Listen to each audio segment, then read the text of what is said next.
족보가 우리 성경에 나온다는 것은 이들로 인해 어떤 일들이 펼쳐질 것인가에 대한 복선이 깔려 있는 것입니다.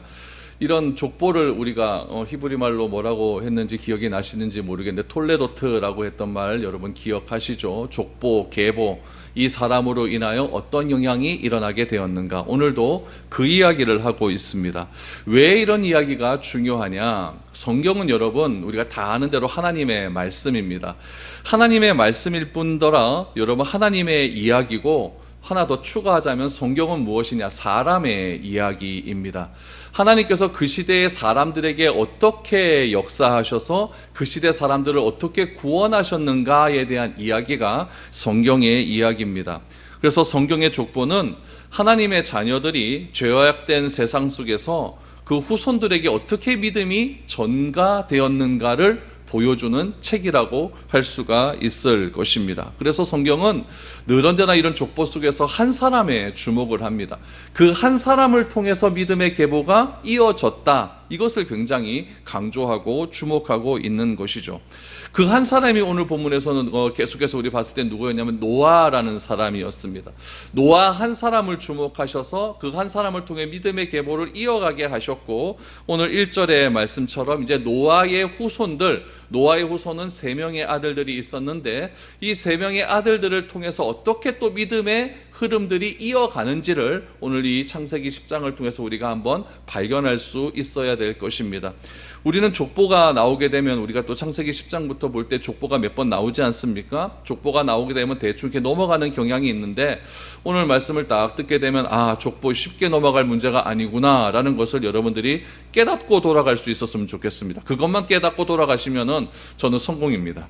그러니까 족보도 우리가 읽어야 될 필요성이 있겠구나, 이걸 여러분들 깨달으시고 우리가 성경에서 족보가 나올 때마다 좀 집중해서 볼 수 있는 그런 시간들이 될 수 있었으면 좋겠습니다. 먼저 1절에서 5절 말씀 한번 다시 보시죠. 노아의 아들 셈과 함과 야벳의 족보는 이러하니라.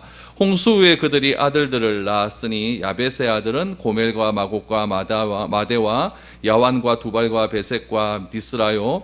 고멜의 아들은 아스그나스와 리밧과 도갈마요. 아완의 아들은 엘리사와 달시스와 기띔과 도다딤이라. 이들로부터 여러 나라 백성으로 나뉘어서 각기 언어와 종족과 나라대로 바닷가의 땅에 머물렀더라.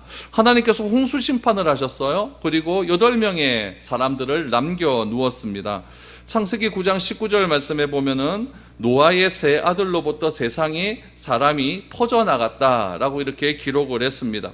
노아의 세 아들이 오늘 1절 말씀에 보니까 셈과 함과 야벳이다라고 이야기를 합니다. 그런데 2절 말씀을 보면 조금 이상한 부분을 여러분들 발견할 수가 있습니다. 1절에서는 셈, 함, 야벳 이런 순서로 나와 있는데 2절을 보니까 누구의 이름이 먼저 나옵니까? 야벳의 이름이 먼저 나온다는 거예요. 성경은 가끔씩 이름의 순서를 바꿀 때가 있습니다. 이름의 순서를 바꾼다는 것은 몇 가지 이유가 있는데, 첫 번째 이유는 뭐냐면 중요성입니다. 중요성. 가장 중요한 사람의 이름을 항상 먼저 올려놓습니다. 베드로의 이름이 가룟 유다 뒤에 나오는 법이 없거든요. 항상 제일 먼저 올려놓는다는 것은, 제일 먼저 순서에 놓는다는 것은 그 사람이 뒤에 나오는 사람보다는 중요하다라는 것을 강조하고 있죠. 그런데 그 중요점이 바뀌는 시기가 있습니다. 바울과 바나바를 경우에 보면은 사도행전 10장 이전까지는 바나바의 이름이 바울보다 먼저 나옵니다. 그러나 그 이후에 보면은 바울의 이름이 바나바보다 먼저 나오게 되죠. 이건 뭐냐면은 이제 그 중요성이 바뀌어졌다. 바나바 중심이었다가 이제 바울 중심으로 바뀌었다라는 것을 의미하고 있습니다. 오늘 본문의 말씀은 셈, 함, 야벳, 첫째, 둘째, 셋째 아들로 이렇게 되어지죠. 그런데 막내 아들이었던 야벳의 이름이 먼저 나왔다라는 것은 무엇이냐면은 셈의 중요성을 더 강조하기 위해서 중요하지 않는 사람의 이름을 먼저 내놓는다는 이야기예요.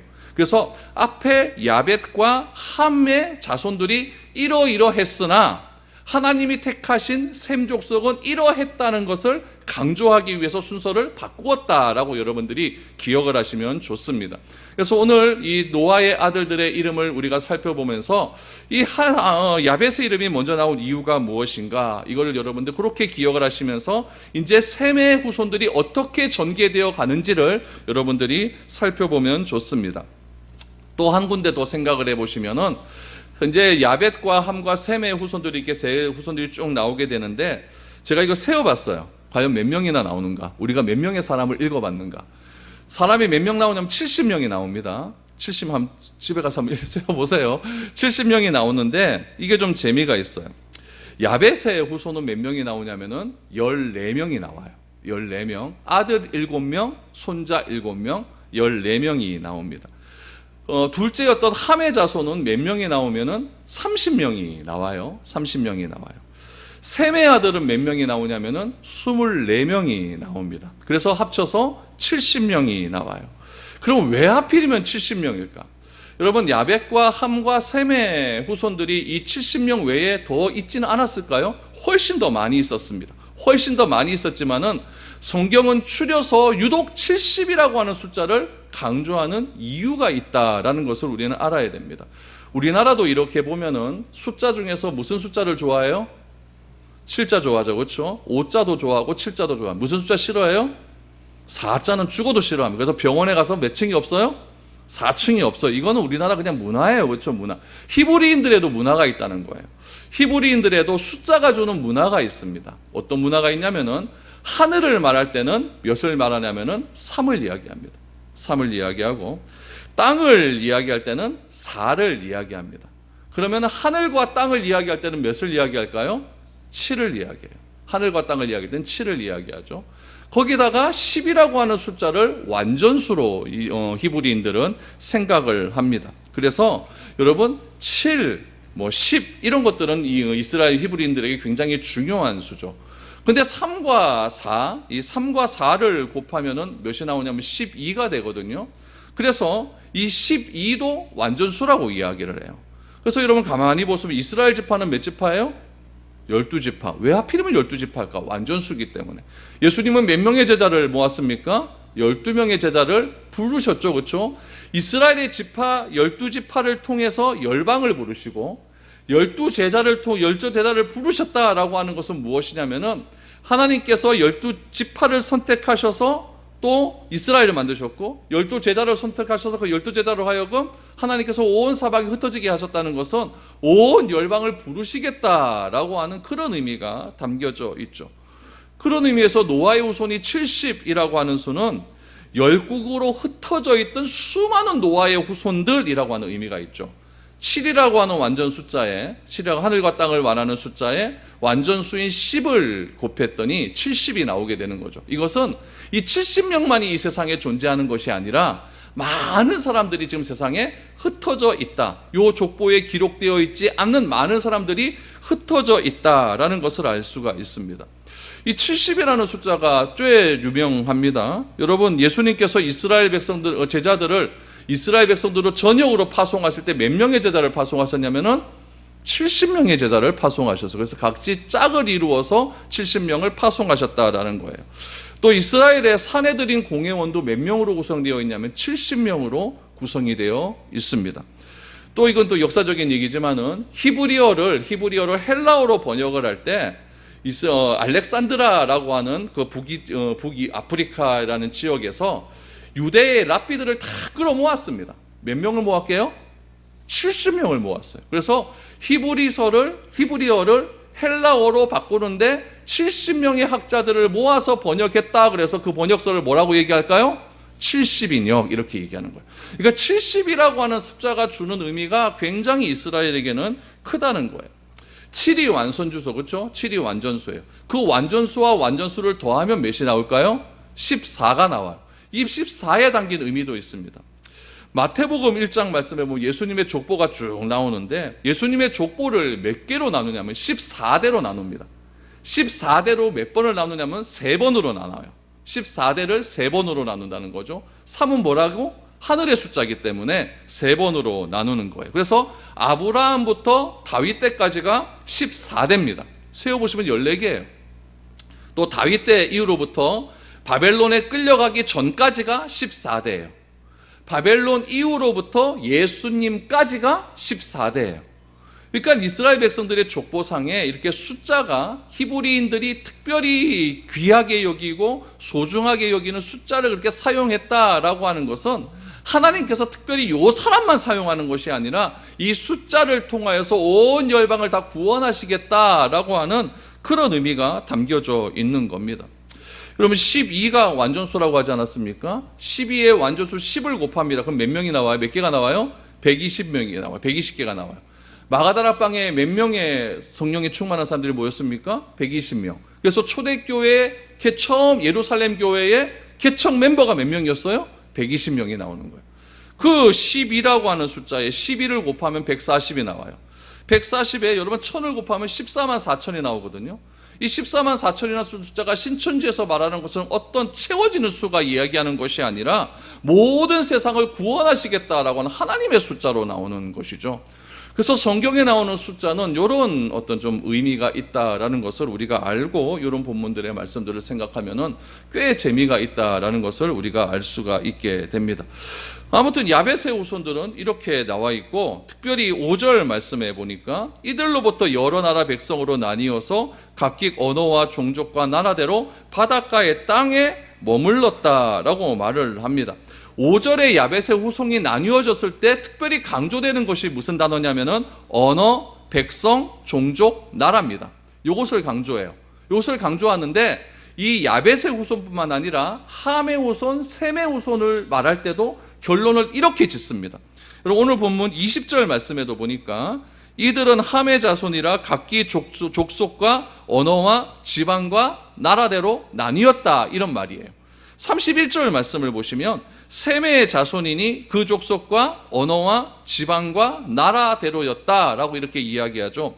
그럼 여러분 우리가 좀 생각을 좀 해봐야 돼요. 여기서 뭘 생각해봐야 되냐면은 족속, 언어, 지방대로 뭐 했다? 나뉘어졌다라는 게 중요해요. 나뉘어졌다. 그러면 족속이 왜 나뉘어졌을까요? 족속이 나라로 나뉘어진 이유가 무엇일까요? 창세기 11장 말씀에 보면 바벨탑 사건이 나와요. 이 바벨탑 사건을 마구 쌓다 보니까 하나님께서 화가 나셨잖아요. 그래서 그들을 흩으시게 하기 위해서 그들의 언어를 혼잡하게 하신 거예요. 혼잡하게 하심으로 세상이 나뉘었다라고 나오거든요. 창세기 11장 1절을 보세요.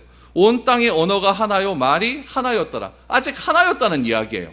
하나였는데 지금 10장에서는 뭐냐고 얘기하냐면 셈, 함, 야벳의 후손이 언어와 족속과 민족대로 나뉘었다라고 이렇게 나오고 있거든요. 이것은 무엇이냐면, 무엇을 의미하냐면은 우리가 창세기를 순서대로 역사대로 생각해서는 안 된다는 얘기예요. 10장이 먼저고 11장은 그 뒤의 이야기다, 이렇게 생각해서는 안 된다는 이야기예요. 10장과 11장은 섞여 있는 거예요. 여러분 족보를 이야기할 때 이거 얼마나 수백 년의 역사겠습니까? 그 수백 년의 역사가 다음에 바벨탑 사건이 일어났다, 이렇게 생각해서는 안 된다는 이야기죠. 바벨탑 사건을 통하여서 하나님께서 언어를 혼잡하게 하심으로 백성이 나뉘었는데 그 나뉘어진 때를 지금 10장에서 설명하고 있는 거예요. 이해가 되십니까? 그렇게 우리가 10장과 11장을 이야기해야 된다는 거예요. 그럼 여러분 5절에서 나와서 야벳의 족속이 나뉘었어요. 또 셈의 족속도 나뉘었어요. 함의 족속도 나뉘었어요. 그 이유가 무엇 때문이다? 언어 때문에 나뉘었다. 그러면 요 나뉘어진 그 이야기는 요 창세기 11장 그 안으로 들어가는 것이 맞다라는 이야기죠. 그러면 요 창세기 오늘 10장 말씀에서 나뉘어진 때를 알면은, 그 때를 알면은 이 바벨탑 사건이 누구가 있었을 때 나뉘었는지를 우리는 알게 된다라는 것입니다. 우리가 그런 관점으로 오늘 본문을 다시 한번 보아야 된다는 것이죠. 오늘 본문에 여러 개의 이름이 나와요. 이름은 꽤 중요한 거죠. 하나님께서 세상을 창조하신 이후에도 아담을 부르셨어요. 아담을 부르고 처음으로 명령한 것이 이름 지어라 라고 하죠. 이름 지어라. 왜 이름을 지으라고 했냐면은 이름 짓는 것이 창조의 완성이기 때문에 그렇습니다. 이 책이 이게 찬송가인데 이 찬송가에 이름이 없으면 이거 뭐겠습니까? 이거 허연 종이에 검은 글자 있는 것, 이렇게 말을 하겠죠. 그러나 이것이 찬송가라고 하니까 이 찬송가에 이 책에 의미가 있는 것 아니겠습니까? 하나님께서 아담에게 이름을 지으라는 것은 그 창조의 완성이라는 거예요. 우리가 자녀를 출생하고 자녀에게 뭘 지어줘요? 이름을 지어줘. 왜 지어줍니까? 이건 내 아들이라는 거예요. 이제 완성되었다는 이야기죠. 여러분 이름 안 짓고 노네임 이렇게 부르는 사람이 있습니까? 무명. 옛날에는 그런 게 있었어요. 종들한테는 너 이름은 무명이다, 그래서 무명 이렇게 부르는 사람이 있었어요. 근데 요즘은 그렇지 않잖아요. 인격체로 인정하기 때문에 이름을 다 지어주잖아요. 그런 의미에서 이 10장에 나온 이름은 중요하다는 거예요. 중요하다는 거죠. 그럼 그 이름이 또 어떤 이름들이 있는가? 오늘 보면 1절 말씀부터 쭉 보니까 야벳에 대한 그 후손들의 이름이 이렇게 나왔어요. 그렇죠? 이렇게 나왔어요. 그럼 함의 후손들은 어떻게 되었을까요? 우리 6절에서 9절까지의 말씀을 보시기 바랍니다. 6절 봅니다. 함의 아들은 쿠스와 미스라임과 풋과 가나안이요, 쿠스의 아들은 스바와 하윌라와 삼다와 라마와 삽드가요. 라마의 아들은 스바와 드단이며 쿠스가 또 니므롯을 낳았으니 그는 세상의 첫 용사라. 그가 여호와 앞에서 용감한 사냥꾼이 되었으므로 속담에 이르기를 아문은 여호와 앞에 니므롯같이 용감한 사냥꾼이로다 하더라. 함의 족보를 봅니다. 함의 족보를 쭉 보는데 야벳의 족보와 좀 달라요. 야벳은 이름만 나오고 끝났죠. 근데 함의 족보를 보니까 어떤 사람 이름에서 딱 멈춰요. 누구의 이름에서? 니므롯이라는 사람에서 멈춰요. 그럼 왜 함의 족보상에서 니므롯이라는 사람의 이름으로 멈췄을까? 이 사람이 주는 의미가 있다는 이야기예요. 그럼 니므롯은 누군가? 니므롯의 아버지는 쿠스라고 나옵니다. 쿠스의 아들 니므론이라는 사람에 집중을 하죠. 니므롯은 어떻게 성경은 이야기하고 있을까요? 여호와 앞에서 용감한 사냥꾼이 되었다. 우리는 여기서 집중하는 게 여호와 앞이라는 이야기예요. 여호와 앞에서 굉장히 집중하죠. 여호와 앞에서 집중을 하다 보니까 로마서에 나오는 코람데오 이런 거로 생각을 할 수가 있어요. 그러나 이 여호와 앞이라고 하는 의미를 우리가 조금 살펴봐야 됩니다. 이 여호와 앞이라고 하는 원래적 의미는 무엇이냐면은 하나님 얼굴 앞에서, 하나님 얼굴 앞에서 이런 의미가 있죠. 내 앞에서, 제 앞에서 그러면 제 얼굴 앞에서 여러분이 서 있다고 해서 이렇게 말할 수가 있잖아요. 그러니까 하나님 얼굴 앞에서라고 하는 말이 여호와 앞에서라고 하는 원래의 의미입니다. 그러니까 이 앞이라고 하는 말은 얼굴이라고 하는 그런 의미를 가지고 있어요. 그런데 이 얼굴, 앞이라고 하는 말에는 두 가지의 의미가 있습니다. 첫 번째 의미는 무엇이냐면은 하나님의 얼굴, 그래서 하나님의 보실 때, 그래서 아주 좋은 의미로서의 하나님 보실 때 이렇게 말을 할 수가 있고, 또 하나의 의미는 무엇이냐면은 하나님 얼굴 앞에서 대적하여 이렇게 볼 수가 있어요. 그러니까 좋은 의미와 나쁜 의미가 있는 거죠. 우리도 사람 보는 앞에서 막 나쁜 짓 할 때가 있잖아요. 그렇죠? 있고 사람 보는 앞에서 좋은 일 할 때가 있잖아요. 그러니까 하나님 얼굴 앞에서, 하나님 앞에서라는 것은 좋은 의미와 나쁜 의미가 있다는 거예요. 그럼 오늘 이 니므롯도 좋은 의미와 나쁜 의미 이 관계 속에서 생각을 해야 된다는 거예요. 그럼 니므롯은 좋은 의미 쪽에서 하나님 앞에서일까? 나쁜 의미 쪽에서 하나님 앞에서일까? 여기에 집중을 해야 됩니다. 니므롯이라는 이름의 뜻은 무슨 이름을 뜻이고 가지고 있냐면은 대적자라는 뜻을 가지고 있습니다. 니므롯의 이름은 대적자라는 거예요. 그럼 니므롯의 이름의 뜻이 대적자라고 한다면은 하나님 앞에서, 여호와 앞에서라는 말이 좋은 이름일까요? 나쁜 의미일까요? 나쁜 의미라는 거예요. 그러니까 이 니므롯이라고 하는 사람은 여호와 앞에서 대적했다는 이야기예요. 대적했다. 대적을 해서 무슨 사냥꾼이 되었느냐? 용감한 사냥꾼이 되었다라고 이렇게 이야기를 하고 있죠. 또한 니므롯을 뭐라고 얘기하면 용사라고 했고 사냥꾼이라고 했어요. 사냥꾼 그러면 여러분 뭘 잡는 사람을 사냥꾼이라고 그래요? 동물 잡는 사람. 근데 여기서 말하는 사냥꾼은 인간 사냥꾼입니다. 사람 죽이는 사람이에요. 뭐라고 그러죠? 살인자라고 해요. 살인자. 니므롯은 이 세상에 등장한 최초의 독재자였어요. 하나님 앞에서 대적하는 사람이었어요. 그러니까 절대 군주와 같은, 히틀러와 같은 그런 절대적인 권력을 가진 그런 사람이었죠. 그 권력을 어떻게 가질 수가 있었느냐? 사냥꾼으로서, 인간을 많이 죽임으로써 그렇게 그는 권력을 가질 수 있는 사람이 되었다라고 얘기죠. 그럼 니므롯이 그 권력을 유지하고 권력을 갖기 위해서 어떤 일을 했을까? 여러분, 우리가 권력을 가지면 그 권력의 자리에서 멈춰 있으려고 하지 않아요.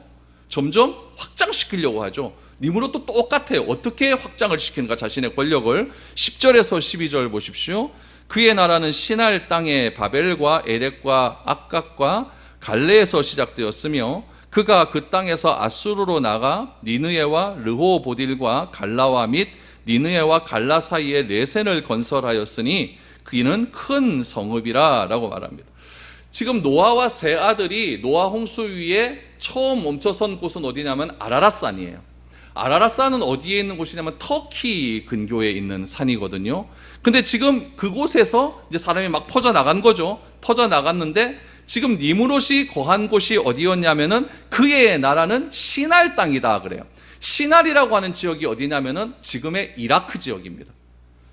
감이 잘 안 오죠. 터키는 이쯤에 있고 이라크는 이쯤에 있어요. 그러니까 거리가 한 4,000km, 5,000km 정도 됩니다. 그러니까 그의 외연의 권력의 확장이 얼마나 컸는지 몰라요. 이 시날 땅에서 어느 나라가 탄생을 하냐면 바벨론이라고 하는 나라가 탄생해요. 티그리스, 유브라데스 강, 거기 시날 땅. 그 시날 땅에서 뭐가 쌓아지냐면은 바벨탑이 쌓아집니다.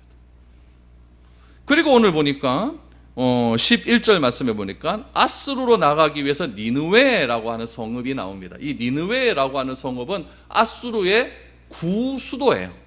그러니까 구수도죠. 그러니까 행정수도가 있고 또 진짜 수도가 있잖아요. 그렇죠? 그러니까 아수르라고 하는 나라에 이 니느웨라고 하는 수도가 있는데 이 니느웨는요 굉장히 큰 성읍이었어요. 이 고고학적으로 발굴을 해보니까 그 당시에 이거 BC 이거는 뭐 원역사 아닙니까? 그러니까 정확한 연도를 잘 모르는 거예요. 모르는 그 아주 고대 역사 속에서 이 니느웨라고 하는 성읍이 발견되었는데 니느웨 성읍의 둘레가 해보니까 90km, 성둘레가 90km, 동과 서의 길이가 30km, 꽤 긴 거리죠, 그렇죠? 여기서 30km면 9미 좀 되는 거리입니다.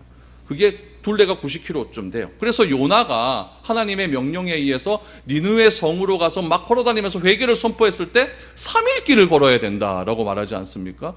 그렇게 어마어마한 큰 성읍을 만든 최초의 사람이 누구냐? 니므롯이라는 사람이라는 거예요. 니므롯.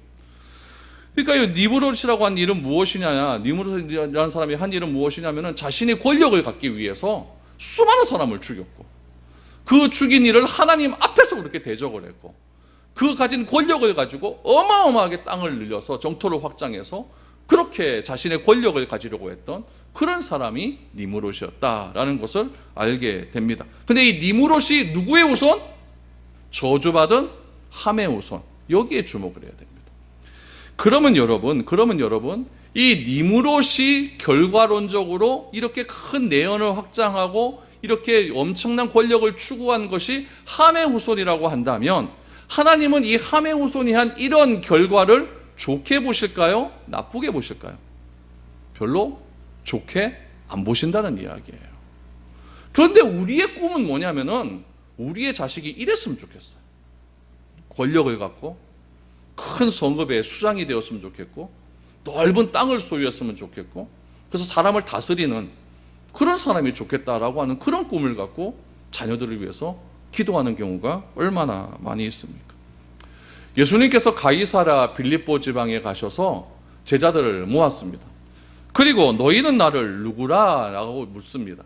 가이사라고 하는 말은 황제를 뜻하는 말입니다. 빌립보라고 하는 것은 가이사 빌립보, 그러는 것은 황제 빌립보라는 의미예요. 그러니까 가이사랴 빌립보라고 하는 것은 황제 빌립보에게 바쳐진 성이란 뜻이죠.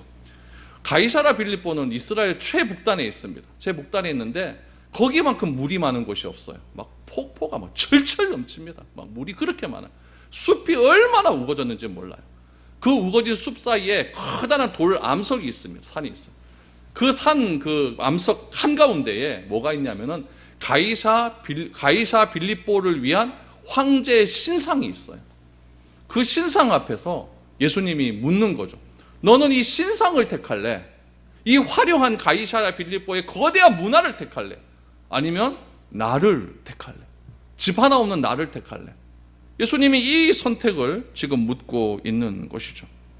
우리는 어떻게 대답할 것입니까? 우리는 니므롯의 삶의 방식, 그가 추구했던 목표, 그가 이루고자 하는 위치를 바란다면은 우리는 진짜 예수님을 따라가는 그런 삶은 아닐 것입니다. 우리가 교회에 와서 예배를 드린다고 예수님을 따라가는 중이라고 생각을 하십니까? 예수님이 나에게 너는 누구를 택할래? 왕을 택할래? 나를 택할래? 라고 질문을 하기 전에 내가 먼저 질문에 대한 답을 먼저 해놔야 됩니다. 나는 이 화려한 것보다 난 주님의 길을 먼저 택하겠습니다. 내가 먼저 결단을 해야 된다는 이야기예요. 이런 질문에 정직하지 않으니까 어저께도 또 교회를 욕하잖아요. 계속 욕하잖아요. 세상은 여러분, 세상적인 가치는 항상 무엇 중심이냐면 니므롯 중심입니다. 니므롯의 가치를 다 따라가는 거예요. 그런데 우리는 무엇이라고 고백을 하느냐? 니므롯의 가치, 가이사의 가치, 그것이 내 가치가 아니라 나는 예수님을 따라가는 가치를 따라가겠다라고 늘 고백을 합니다. 그러나 삶의 적용은 누구를 따라가요? 니므롯을 따라가죠. 가이사를 따라가죠. 늘 제가 말하는 삶의 기준은 무엇에 두어야 되느냐, 여기서도 똑같이 말하고 있는 겁니다. 십자가에 우리 옥상에 달려 있습니다. 그렇다고 이것이 십자가 달려 있으면 다 교회입니까? 저는 그렇게 보지 않습니다. 십자가는 어디 있습니까? 내 발 밑에 있어요. 내 발 밑에 있어요. 우리는 십자가에 매달려 있는 존재죠. 우리는 자기 성취, 자기 욕망에서 벗어났다라는 것을 나는 십자가에 달려 있다라는 것으로 고백을 해야 되는 겁니다.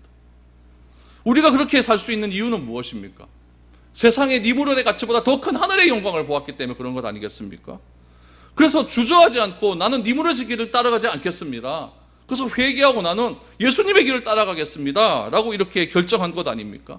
그 길을 우리가 그 결정을 뭐라고 이야기하느냐, 예수님은 자기 십자가를 지고 따르는 길, 십자가의 길이라고 이야기를 합니다. 그 십자가의 길을 따르기 위해서는 조건이 필요합니다. 하늘 영광을 봐야 됩니다. 더 큰 영광을 우리가 체험해야 됩니다. 비교할 수 없는 영광에 눈을 떠야지만 세상이 주는 그 니므롯의 영광을 쫓지 않을 수 있다는 이야기예요. 여러분, 그 영광을 세상은 여러분 수치스러운 길이라고 합니다. 우리는 그 수치스러운 길을 선택하며 살아가는 그런 존재라는 이야기죠. 그 길에 눈을 떠야 돼요. 유대의 역사학자 중에 가장 위대한 사람을 요세푸스라고 이야기합니다. 그 요세푸스가 쓴 역사책에 보면은 니므롯이 결국 무엇을 했느냐? 바벨탑을 지은 현장 감독이었다라고 이야기합니다. 니므롯이 바벨탑을 지은 가장 리더자였다라고 그렇게 밝히고 있다는 이야기입니다. 왜 그러면은 니므롯은 바벨탑을 지을 수밖에 없을까요? 높은 곳으로 올라가면은 무슨 심판을 면한다? 홍수 심판을 면할 수 있을 거라고 생각하는 거죠. 자신의 권력이 하나님의 심판보다 우위에 있다라고 생각을 하는 거죠. 그래서 하늘로 자꾸 높이 쌓자라고 하는 그런 생각을 갖게 되는 겁니다. 이건 다음 주에 또 하겠습니다. 그런 것을 갖게 되는 거죠. 이것이 세상의 가치입니다. 이것이 세상에 주는 니므롯의 가치예요. 하나님을 대적하고 하나님보다 권력을 더 내가 강하게 갖겠다고 하는 그런 가치를 쫓아 살아가렵니까? 아니면 십자가의 길을 쫓아 살아가겠습니까? 십자가의 길을 쫓아가야겠죠. 그렇다면 그 길을 쫓아가는 결단들이 저는 바라건대 이거 자리에 모인 이 말씀을 듣는 여러분들은 여러분들의 삶들 속에서 적용될 수 있기를 축복합니다. 그게 안 되면은 이 자리에 나와 있는 거 별 의미 없습니다. 별 의미 없어요. 이 어려운 시기에, 모이지도 말라고 하는 시기에 왜 이렇게 나와 있습니까? 우리가 이 길을 가겠다고 결단하기 때문에 나와 있는 것 아니겠습니까? 제 눈치 보러 나옵니까? 옆 사람 눈치 보러 나옵니까? 물론 교회를 생각하는 마음이 크시고 그렇게 나왔겠죠. 그러나 여러분, 중요한 것은 내가 이 삶의 결단 속에서 무엇을 쫓아가는가, 이것은 가장 중요한 우리의 가치라는 것을 꼭 기억하시기를 바랍니다. 니므롯은 그런 존재였기 때문에 지금 말을 쭉 하다가 몇 절을 사용해서 함의 자손 니므롯에 대해서 이야기를 합니다. 또 함의 자손이 저주받은 자손이 어떤 일을 저질렀느냐, 14절에서 18절 말씀을 보십시오. 바드루심과 가슬루힘과 갑도림을 낳았더라. 가슬루힘에게서 블레셋이 나왔더라. 가나안은 장차 시돈과 헷을 낳고 또 여보수 족속과 아모리 족속과 기르가스 족속과 휘이 족속과 알가 족속과 신 족속과 아르왓 족속과 스말 족속과 하마 족속을 낳았더니 그 후로 가나안 자손의 족속이 흩어져 나갔더라. 하나, 요 14절에서 18절에서 여러분들 좀 익숙한 그 민족의 이름이 나옵니다. 제일 익숙한 이름이 뭐냐면 14절에 나오는 블레셋이라고 하는 사람이 나오죠. 블레셋 족속. 또 16절 이하에 나오니까 여부스, 아모리 족속, 기르가스, 이런 족속들은 다 가나안 7족속들입니다. 가나안 7족속들이에요. 여러분, 이 창세기는 누가 기록했냐면은 모세가 기록을 했어요. 모세가 어디에서 기록을 했냐면은 출애굽을 했어요. 출애굽을 한 뒤에 광야에서 가나안 땅, 우리가 가야 할 가나안 땅을 바라보면서 이 창세기를 기록을 한 거예요. 기록을 이렇게 했는데 모세는 이런 생각으로 기록을 했겠죠. 우리가 가나안 땅으로 왜 가야 할 것인가? 그렇죠? 가나안 땅으로 가야 되는 이유가 무엇일까? 그렇다면 그 가나안 땅, 우리가 가야 하는 그 땅에는 과연 누가 살고 있을 것인가? 그럼 하나님께서는 왜 그 잘 살고 있는 그 사람들을 쫓아내라고 할 것인가? 여기에 대한 해답이 나와야 이스라엘 민족들도 그 해답을 가지고 그 땅을 가서 그 땅의 민족을 쳐부술 것 아닙니까? 그 해답을 주기 위해서 오늘 이 말씀을 쓰는 거예요. 그 해답이 무엇인가 잘 보시기를 바랍니다. 먼저 블레셋 족속을 한번 보십시오. 14절에 가슬루힘에게서 블레셋이 나왔더라 라고 말합니다. 가슬루힘은 누구의 후손입니까? 함의 후손이에요. 함의 후손으로서 맨 처음에 어디에 살고 있었냐면은 아프리카 북쪽에 위치한 그곳에 살고 있었어요. 그곳에 살다가 자꾸 동쪽으로 움직여서 어느 지역으로 가냐면은 그레데섬. 성경에는 갑돌섬이라고 나와요. 갑돌. 그레데를 번역을 갑돌로 해놨어요. 그래서 갑돌이의 고향이 그레데섬이다 이렇게 말하는 우스갯소리도 있는데, 그 예레미야나 이런 데 보면 갑돌섬이라고 실제로 번역이 되어 있습니다. 그레데섬으로 들어갔어요. 그레데섬으로 들어가서 거기 있는 사람들을 쌍리 다 물리쳐버린 거예요. 이 가슬루힘 사람들이요. 그래서 그레데섬 가운데 이 가슬루힘 사람들이 정복을 한 겁니다. 정복을 하고 난 다음에 그 가슬루힘 사람들이 배를 타고 지중해를 건넙니다. 지중해를 건너서 지금 이스라엘 땅 저쪽 서쪽 서남쪽 끄트머리에 있는 블레셋 땅으로 들어가는데, 그 블레셋 땅에 이미 블레셋 족속들이 몇몇 족속들이 살고 있었어요. 살고 있었는데 원체 강력한 민족들이 그 땅으로 들어가서 이미 살고 있는 족속들을 덮어버린 거죠. 덮어버리다 보니까 이 원래 살고 있던 토착 블레셋 사람들이 다 흡수가 되어버리고, 이 가슬루임 사람들이 그 땅에서 블레셋이라고 할 이름으로 살게 된 거예요. 그러니까 블레셋 사람들은 평생 이스라엘 사람들과 대적하는 관계 아닙니까? 다윗, 사울 맨날 블레셋하고 싸우지 않았습니까? 다윗은 누구의 후손? 셈의 후손이에요. 블레셋은 누구의 후손? 함의 후손이에요. 이렇게 전쟁이 일어나게 되는 거죠.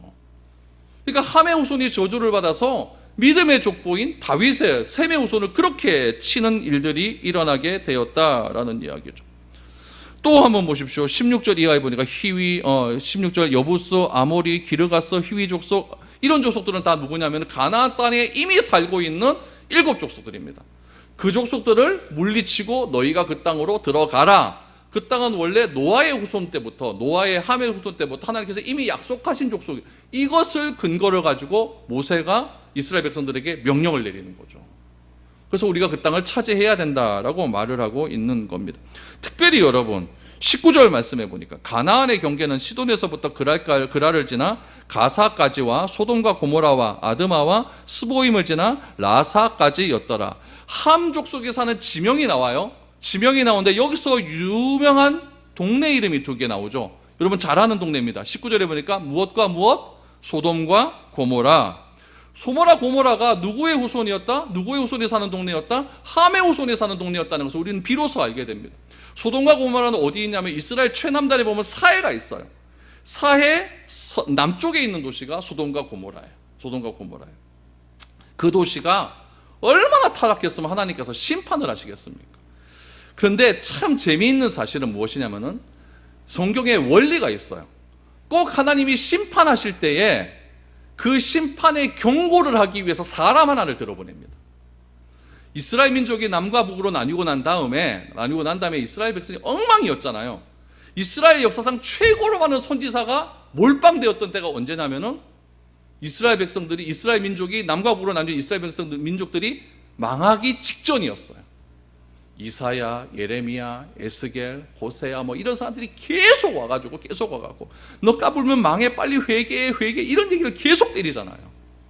소돔과 고모라가 망할 때가 되었어요. 너무나 극에 달했어요. 악이요. 하나님께서 누구를 선지자로 보내십니까? 아브라함을 보내는 거예요. 아브라함을 보내갖고 그 심판의 때가 다가온 그 도시를 향하여서 회개의 메시지를 던집니다. 그 회개의 메시지를 던지려서 아브라함이 그 심판의 메시지를 받았으니까 어떤 마음이 생길까요? 이거 막 두려운 마음이 생기는 거예요. 조금 있으면 저 나라가 멸망을 당하는데 우리는 단지 그것에 조카 롯이 있기 때문에 그 나라를, 그 도시를 위해서 기도했다 생각하는데 그게 아니에요. 하나님이 보내신 거죠. 그래서 아브라함이 기도하기 시작을 합니다. 50명이면 되겠습니까? 의인 45명이면 살리겠습니까? 40명이면 어떻습니까? 30명이면요? 20명이면요? 10명이면 어떻습니까? 그렇게 하다 안 되니까 결국 멸망을 당한 것 아닙니까? 여기서 우리가 적용해야 될 중요한 사실 하나가 있습니다. 왜 이 시대에 우리가 예수를 믿고 있습니까? 여러분, 지금 일어나고 있는 여러 세계적인 현상들이 그냥 일어나는 현상인 것 같습니까? 이제 다 됐다고 여러분 말하지 않습니까? 주님 오실 때 다 됐다 이런 말 하지 않습니까? 아버지가 자식 죽여갖고 아이스박스에 넣는 걸 보고 이거 다 됐다고 얘기하지 않습니까? 심판의 때가 다 됐다고 얘기한다면 우리가 선지자가 되어야 됩니다. 우리가 선지자가 되어서 그들에게 전해야 되는 거예요. 전하기라도 안 하면 아브라함처럼 중보라도 기도라도 해야 되죠. 우리의 관심은 늘 어디에 있습니까? 니브롯에 있는 거예요. 어떻게 하면 좀 더 넓은 아파트 가서 잘 살까? 어떻게 하면 좀 더 돈을, 내 주머니에 있는 돈을 또 뻥튀겨서 좀 더 잘 살 수 있을까?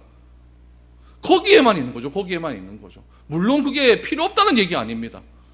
그러나 이 심판의 시대라고 우리가 다 이야기를 하면서 거기에만 집중하고 있으니 이 시대가 어떻게 되겠습니까? 그거를 예수 안 믿는 사람이 알고 있어요. 그래서 그렇게 하지 말라 그러는 거예요. 그런데 우리가 자꾸 다른 쪽으로 가버리니까, 세상 사람들하고 기대하는 쪽으로 다른 쪽으로 가버리니까, 그래서 손가락질 하는 겁니다. 니나 내나 다를 게 뭐 있노? 니나 내나 다를 게 뭐 있노? 우리의 입으로는 마지막 때가 되었다고 하지만 왜 심판의 메시지를 우리가 전하지 않는지, 우리의 관심은 왜 거기에 없는지 다시 한번 생각해 봐야 된다는 이야기입니다. 21절에서 25절입니다. 이제 셈 족속을 보십시오.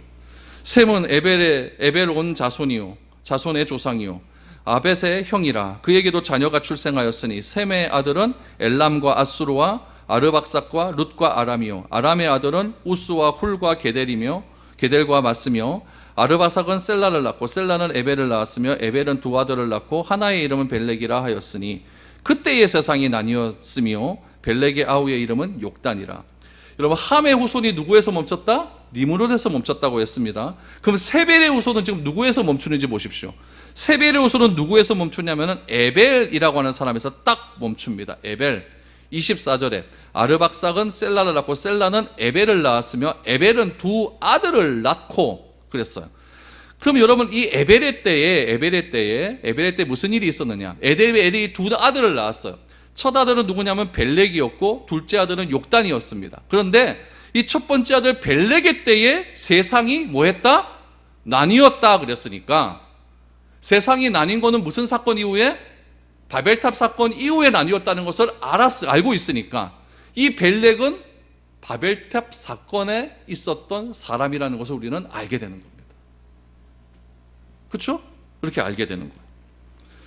바벨탑 때문에 인간의 언어가 혼잡해서 세상이 나뉘어지지 않았습니까? 그러니까 바벨탑을 쌓은 장본인은 누구냐? 니므롯이에요.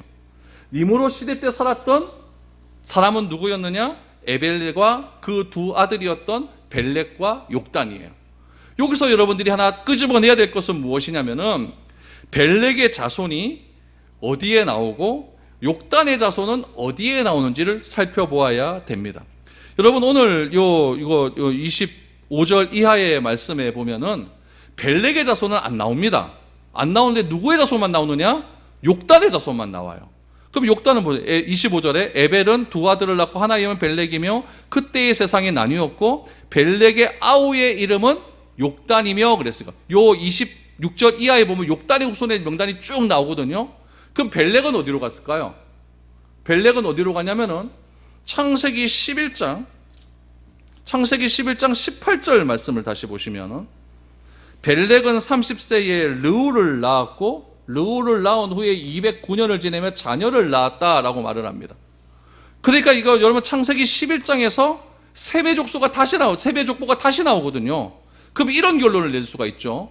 욕단은 셈의 후손이었지만 함의 자손과 믹서가 된 거예요. 믹서가 되어서 니므롯의 길로 따라가게 되었고, 벨렉은 그 험한 세상 가운데에서도 믿음을 굳건하게 지켜 셈의 후손으로서의 명맥이 이어가게 되었다는 결론이 나오는 겁니다. 어떻게 그것을 알 수가 있느냐? 벨렉의 후손 가운데서 계속해서 알아보면 누가 나오냐면 아브라함이 나옵니다. 창세기에 보시면 11장에 보시면 아브라함이 나와요. 아담에서 노아까지 10대입니다. 세워보면 딱 10대예요. 노아에서 아브라함까지 10대입니다. 10대인데 노아의 후손으로부터 누가 나오냐면은 셈이 나오고 에벨이 나오고 나홀과 데라를 거쳐서 아브라함이 나온다는 사실은, 이 에벨이라는 사람은 그 함의 후손이 죄악으로 판을 치는 세상 가운데서도 바벨탑을 쌓아서 하나님을 대적하는 그 가운데서도 끝까지 믿음을 지킨 사람이었다라는 것을 우리는 알게 되는 겁니다. 이거 하나 기록하려고 창세기 10장이 기록된 겁니다. 이거를 구별해 주기 위해서. 그렇기 때문에 여러분, 족보를 가볍게 여기지 마십시오. 셈의 후손, 욕단의 후손들은 함의 후손과 뒤섞여 살아갔지만은 벨렉은 그렇게 하지 않았다라는 것을 알게 되는 것이죠. 그래서 32절을 보십시오. 이들은 그 백성들의 족보에 따르면 노아의 자손의 족속들이요 홍수 후에 이들에게서 그 땅의 백성들이 나뉘었더라라고 말합니다. 지금 창세기 10장에 나오는 모든 사람들, 70명의 사람은 누구의 후손이다? 노아의 후손이다. 홍수 후에 유일하게 살아남은 사람들, 노아와 그의 아들들 아닙니까? 그러면 물심판 가운데서 건지심을 받았다라고 한다면, 그런 기적을 내가 경험했다라고 한다면 잘 살아야 되잖아요. 근데 그 기적을 경험하고도 이렇게 엉망진창으로 삶을 살아가는 것이 우리 인간이라는 것을 알게 되는 겁니다. 여러분, 저는 이런 분들을 봤어요. 죽을 병에 걸렸거든요. 죽을 병에 걸려서 하나님 나중에 살려만 주시면 내가 진짜 내 남은 생명, 주를 위해서 평생 내가 살겠습니다. 하나님이 기적적으로 살려줬어요. 근데 그 후의 삶이 어떻게 되는지 압니까? 똑같아요. 한 몇 달 자기 혼자 난리나 좀 간증하고 똑같습니다. 이게 인간이라는 이야기예요. 물에 빠진 사람 구해주면 뭐 내놓으라 그래요? 보따리 내놓으라 하는 게 사람 아닙니까? 심판 속에서 하나님께 영광 돌리며 예배드리며 살아가야 될 노아의 후손들이 이렇게 나뉘어지기 시작합니다. 함의 후손 중에 용사라고 하는 니무렛에 의해서 바벨탑이 쌓여지게 되었고, 나뉘어지고 흩어지는 것, 이것이 인간의 역사 아닙니까? 그런데 창세기 11장 바벨탑 사건에 의해서 나뉘어지고 흩어졌던 민족이 하나로 모이는 사건이 일어납니다. 그게 언제였냐면 수천 년이 지나서 마가다락방의 오순절에 성령이 임했을 때 그 땅에 수많은 사람들이 모여들기 시작을 했습니다. 모여들었고 언어가 통일되는 일이 일어나기 시작을 합니다. 성령의 역사는 그런 역사입니다. 사탄의 역사는 나누고 쪼개고 흩트지만은 성령의 역사는 모이고 하나 되게 하셔서 그 하나됨을 통하여서 이 심판의 때에 수많은 사람들을 구원하고자 하는 그런 하나님의 은혜가 있다라는 이야기입니다. 그렇기 때문에 비로소 우리는 하나님 나라의 백성과 교회를 통해서 이 땅의 마지막 구원을 하나님께서 이루어 가신다라는 것을 알게 됩니다. 여러분, 인간의 족보에 너무 연연하지 마십시오. 나는 뭐 왕의 족보다, 나는 뭐 왕의 후손이다, 이거 별거 아닙니다. 우리 디모데전서 1장 4절 말씀을 한번 보시기 바랍니다. 우리 같이 한번 읽어보죠. 시작. 신하와 끝없는 족보에 몰두하지 말게 하려 함이라. 이런 것은 믿음 안에 있는 하나님의 경륜을 이룬보다 도리어 변론을 내는 것이라. 여러분, 내가 왕의 족속이다, 나는 전 서씨니까 난 서희의 후손이다 그러면 에이 웃기지 말아라, 그럴 거야 안 그럴 거예요? 그럴 거잖아요. 변론밖에 더 내겠습니까? 디도서를 보십시오. 디도서 3장 9절에 보면, 그러나 어리석은 변론과, 같이 읽어보죠. 시작. 그러나 어리석은 변론과 족보 이야기와 분쟁과 율법에 대한 다툼은 피하라. 이것은 무익한 것이요 헛된 것이라. 무슨 말이면 인간 족보 너무 연연하지 말라는 거예요. 나는 뭐 몇 대 손 몇 대 파, 이게 뭐가 그래 중요한.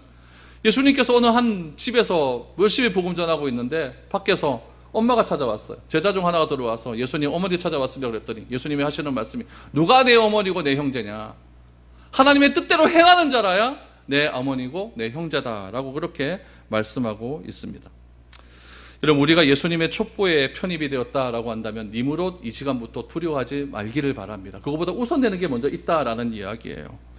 그거 쫓아가려고 나는 니무롯의 삶을, 그런 것을 살겠다고 교회에 나오지 마시고 하나님의 영광을 쫓아 온전히 신앙생활 잘 할 수 있는 그런 저와 여러분들이 되셨으면 좋겠습니다. 하나님의 영광을 쫓아 그분을 따라갔었을 때 모세가 그런 영광을 보지 않습니까? 출애굽기 40장에 보니까 모세가 장막을 다 완성을 합니다. 완성을 하고 장막 안에 보면 여러 가지 기물들이 있잖아요. 그 기물에다가 기름을 하나씩 다 이렇게 바릅니다. 발랐을 때 무슨 일이 나면은 그 장막 가운데 구름이 가득하게 맺혀가지고, 여러분, 그 구름으로 인해서 눈을 뜰 수 없었다라고 하는 그런 기록이 나와 있습니다. 저는 바라건대 이 예배를 통해서 그런 영광이 좀 드러났으면 좋겠습니다. 하나님의 영광의 구름이 가득하게 되어서 내가 도대체 어찌할지 몰라, 하나님 내가 니무레의 길을 따라가는 것이 아니라 주의 길을 쫓아 내가 세상에 가이사라 빌립보와 같은 그런 황제의 왕을 쫓아다는 것이 아니라 주님을 나의 왕으로 모시고 살겠습니다. 그런 귀한 결단이 이 시간 가운데 여러분 가운데 넘쳐날 수 있기를 바랍니다. 그것이 오늘 족보를 쓴 우리에게 주신 말씀입니다. 이 말씀 기억하시고 이번 한 주간도 그렇게 주님의 십자가의 길을 터벅터벅 그렇게 힘들지만 걸어갈 수 있는 저와 여러분들이 될 수 있기를 축복드립니다.